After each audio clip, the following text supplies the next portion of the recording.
नमस्कार, सभी को जय श्री राम।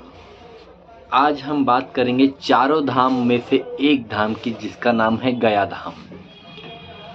मान्यता के हिसाब से माने जो हमारे दादाजी परदादाजी ने जैसी हमें बताया है विस्तार पूर्वक कि गया जाने से हमारे पितरों को मोक्ष मिलता है, ऐसी मान्यता है। और बहुत से वैदिक पुराणों में भी इसका वर्णन है।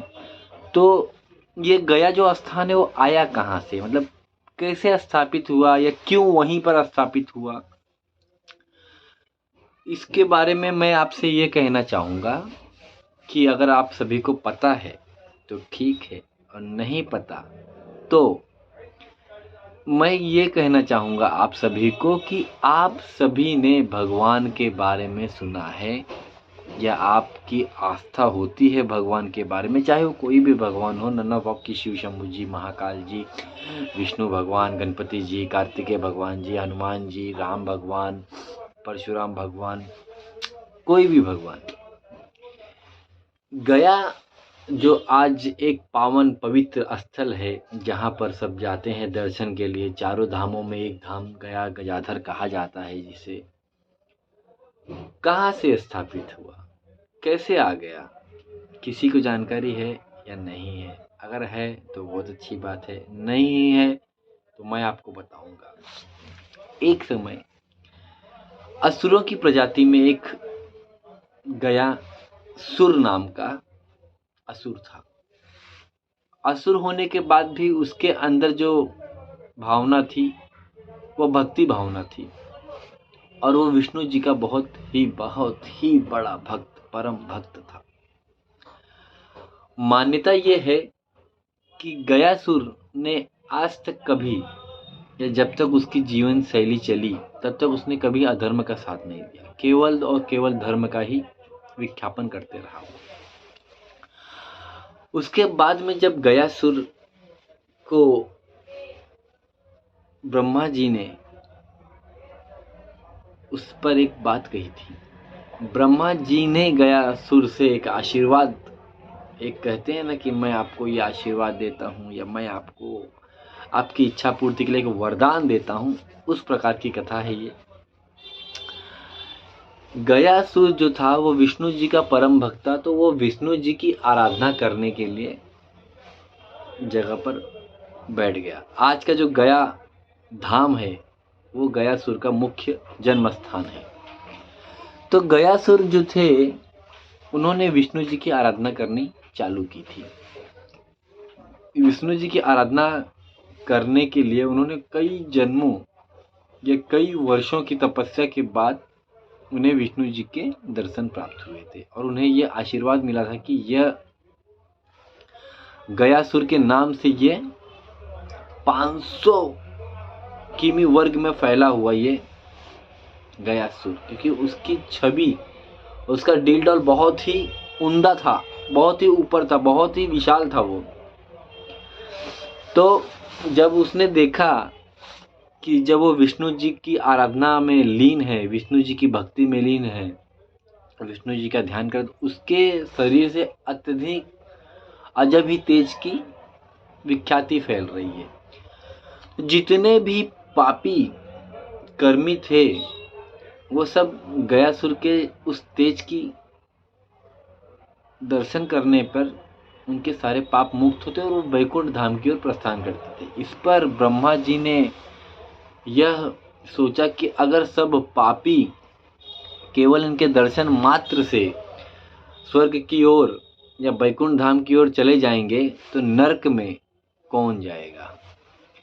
इसके कारण से ब्रह्मा जी ने गयासुर से एक वरदान मांगा कि गयासुर आप अपनी देह का त्याग कर दीजिए, वरना ये जितने भी असुर पापी आत्माएं हैं ये आपके दर्शन से पुण्य आत्मा में तब्दील हो जा रहे हैं या कन्वर्ट हो जा रहे हैं। तो इससे जो सृष्टि का संचालन है वो करने में जरा दुविधा हो रही है।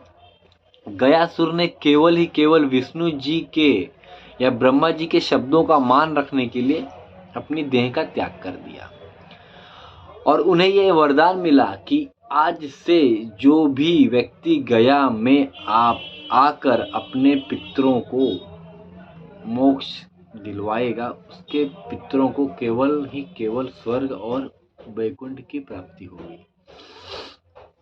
मान्यता के हिसाब से ब्रह्मा जी ने यह काम अच्छा किया या खराब किया सभी को पता है, लेकिन किसी असुर प्रजाति को भक्ति भावना के बाद ऐसा सौभाग्य मिल रहा है कि आज वो कलयुग में भी हम वहाँ जाते हैं, वहाँ उनके दर्शन करते हैं, गया में अपने पितरों का पितरदान करते हैं, तो पितरों को मोक्ष की प्राप्ति होती है। और गया में मैंने ऐसा सुना है मान्यता के हिसाब से, और मैंने बहुत लोगों से भी सुना है, आप गया जाते हैं, आपके घर कर जितने भी पितरु हैं, दादा के दादा वगैरह, अगर आप गया गजाधर पहुंच जाते हैं तो जो छवि है, जो गंगा सागर, जो वहाँ पर एक नदी है, उसमें सबकी हाथों की छोटे छोटे हाथों की प्रशंसा दिखती है। जब आप वो पितृ की पिंड दान करते हैं,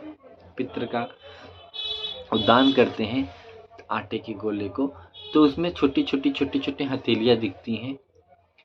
और आपको ये वहाँ के पंडित, वहाँ के पंडा ये भी बता देंगे कि आपके पितृ किस जन्म में किस योनि को प्राप्त हुए हैं। तो मैं ये चाहूँगा कि जो भी व्यक्ति अपने पितृ दोष से परेशान है, उसके घर में कोई शांति नहीं है या पितृ की कोई पूजा पाठ करने के लिए है, तो मेरा यही उनसे अनुरोध है हाथ जोड़कर कि आप एक बार गया का दर्शन जरूर कराइएगा। यकीन मानिए आपकी जो भी तकलीफ समस्या प्रॉब्लम है वो दूर हो जाएगी, क्योंकि पितृ दोष का जो है वो आपको गया के सिवा कहीं नहीं मिलेगा। मैं चाहता हूँ कि इंसान को अपने पूरे जीवन में एक बार चारों धाम की यात्रा जरूर करनी चाहिए, क्योंकि हम जिंदगी भर कमा कमा के एक दिन खत्म होएंगे, सब यहीं का यहीं रह जाएगा, कोई अपने साथ नहीं जाने वाला है। इसलिए कमाना अच्छी बात है, लेकिन भगवान का ध्यान करना भी एक अपना कर्म ही है, क्योंकि जो भी हम कमा रहे हैं, जिसके वजह से हम चल रहे हैं, वो सब केवल ईश्वर और ईश्वर की ही देन है, शिव शक्ति की देन है, हनुमान जी की देन है, श्री राम की देन है। तो एक बार आदमी को पूरे जीवन में एक बार तीर्थ जरूर करना चाहिए। मैं भी करूँगा, बस आप लोगों का सपोर्ट रहे। जय श्री राम। हुआ तो चैनल को लाइक करो, सब्सक्राइब करो। जय श्री राम।